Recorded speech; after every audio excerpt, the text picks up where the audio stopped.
with standing order number 29. If the Honorable Wamboka Wanami will take his seat, I will prosecute my point shortly. Mr. Speaker, under standing order number 1, it gives you discretion to give direction on any matter not expressly provided for. Under standing order number 29, it allows a member or members to request the leader of majority and or the leader of minority for a special sitting. Mr. Speaker, as you may recall, a significant number of members, totaling 41, did request a special sitting to discuss the very important matter of non-disbursement of CDF funds in this country. Mr. Speaker, that communication issued on 1st of February and was duly copied to your office. Mr. Speaker, we have today resumed our regular sittings, but without a response or directions on that request. So the first point of direction, Mr. Speaker, is for you to guide where members who themselves are the one to sit request a special sitting and it is not constituted. How should that request be treated? Mr. Speaker, secondly, your direction on another important thing. On the 5th of December 2023, Mr. Speaker, at the continued push by members, you did issue communication, having been given information that the funds would be disbursed before the end of December. That was on 5th of December. It now appears, Mr. Speaker, that the Cabinet Secretary for Treasury may have misled our Speaker.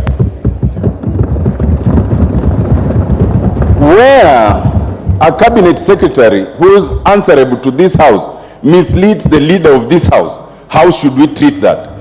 Mr. Speaker, I know that we are yet to constitute the House Business Committee. But Mr. Speaker, this is an important matter where we need direction, because the directions that we are given or we take may well constitute our consideration of whether the House Business Committee as proposed is appropriate or not. Mr. Speaker, with respect, I do not imagine what other businesses we can be discussing when Kenyans are at home, students are at home, because we've not disbursed those funds. Mr. Speaker, without that, I think this sitting should be suspended until further notice. Thank you, Mr. Speaker. Order, honorable members. Honorable Otiendo Amolo, Senior Counsel, you have a legitimate point, but your prescription is unnecessarily drastic. We can resolve the issue without suspending our sitting, particularly on day 1, when we want, in fact, to facilitate you to move the motion if you wish for members to debate.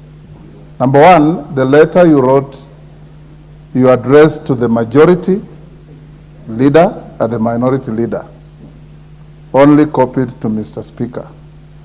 And it's those two leaders who would have then motioned the Speaker to call for a special sitting.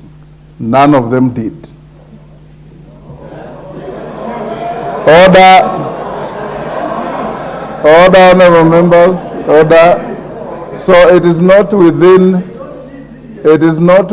the Speaker's competence to call for a special sitting. It's within the Speaker's competence to convene a special sitting when he has been motioned by a member, and it's the leadership.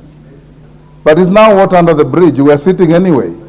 So we can allocate you time at an appropriate time, not today, so that you can discuss this important issue. Today being the first day, order CNN, I'm sure you know the standing orders.